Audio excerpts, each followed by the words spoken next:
Welcome to Shankhamani academy. আজকে আমরা এই ভিডিওটিতে আলোচনা করব কমিউনিটি হেলথ নার্সিংয়েরই একটি topic, village level health care delivery system in India. আমাদের ইন্ডিয়াতে ভিলেজ লেভেলে যে হেলথ কেয়ার ডেলিভারি সিস্টেমটা আছে এটা জেনারেলি 3 টায়ারে বিভক্ত। প্রথমেই আসে sub centre, next primary health centre এবং থার্ডলি কমিউনিটি হেলথ সেন্টার।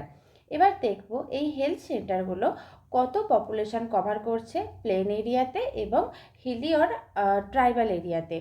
প্রথমেই দেখব sub centre.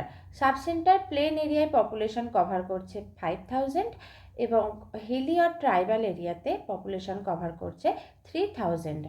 Next primary health centre, যেটা কভার করছে 6 সাব সেন্টারকে, সেটা প্লেন এরিয়ায় পপুলেশন কভার করছে 30,000 এবং হিলি আর ট্রাইবাল এরিয়াতে পপুলেশন কভার করছে 20,000। এবং লাস্টলি কমিউনিটি হেলথ সেন্টার, যেটা আবার কি করছে, কভার করছে 4 পিএইচসি বা প্রাইমারি হেলথ সেন্টারকে।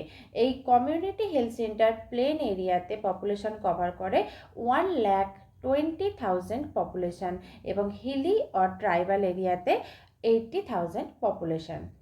আশা করি ভিডিওটি আপনাদের ভালো লাগবে। ভিডিওটি ভালো লাগলে অবশ্যই শেয়ার করুন। Thank you.